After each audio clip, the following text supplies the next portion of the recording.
Okay, so here's essentially what I've come up with, and I feel like this has to have been published somewhere, but I can't find it, and no one recognizes it. So, a pack of cards, deck gets shuffled as much as they want, it does not matter. And you remind them, of course, the order of the cards was determined by them. I'm going to grab a lucky card. Let's see, I think this one here seems lucky. Okay. And so I'm going to give you this card, keep it face down for now, and I'm just going to start putting piles down, and then whenever you want, just toss the card in. And so you do that, they just toss it in wherever they want, and you say, really, right there, you're certain? Okay, take a look. In this case, the card that I pulled out, my lucky card, was an 8 of diamonds. But every card has a mate.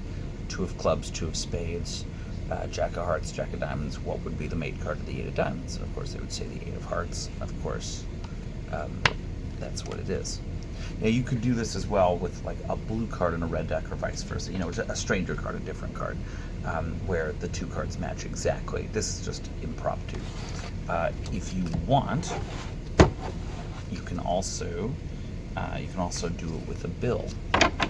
So have the deck shuffled and say, I'll bet you $1 that I can get the card right. And as I put these down, you're just going to toss the bill in wherever you want. And they do, fine. Or you drop cards like a real professional. But anyway, they toss it in. You're sure that's the spot. I will not change its position.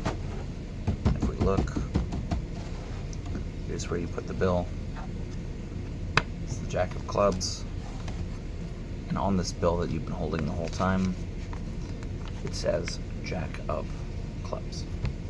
Okay, Jack of clubs. So essentially, and I'm sure you figured out what's happening here, but just in case, the force card is going to be on top, and you get it there however you want.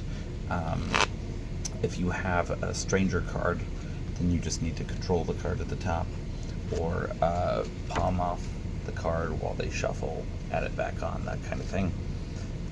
But like I said, you can do this impromptu with mate cards, so they can shuffle the deck, and while you show them the cards are all different in the order they put them in, you just peek the top cards. So in this case, 2 of clubs. I'm going to go through and find the mate card. This is not a full deck, so I don't have the 2 of spades in here. Let's do it like this. So ace of hearts is the top card. So I'm going to take out the ace of diamonds. Now I'm going to hold the deck with the face towards them. And you can do this either way, but this is one of the cleanest ways. And I say, all right, I'm going to start putting piles down like this, and at any moment just take this card and face down and just drop it in between packets wherever you like. So just do that. And you're timing it because you want to have a small packet left, and I'll put it in, and then you just drop everything on top. And that puts the top card right next to the face down card. But when I turn this over to show the card, now the orientation is a little different. Spread through.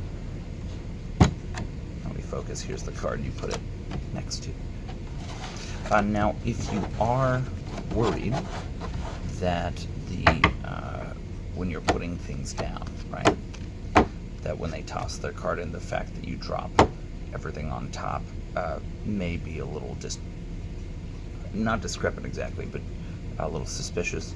And it would be if it was a larger packet. For the last one, instead of taking from the bottom, you swing cut from the top and then drop the rest. But because it's all in sequence, in a kind of a flow, a rhythm, it's not noticed. And of course, you go into it. But yeah, that is essentially it. And again, deck is shuffled. You can see all the cards are different in the order you put them in. I peeked, it's an 8 of spades. I grabbed the 8 of clubs. I'm just going to drop these, and at any moment, drop the card in wherever you like. So drop it in. Right there, you're sure? Alright. Flip over. Separate the deck. There you go.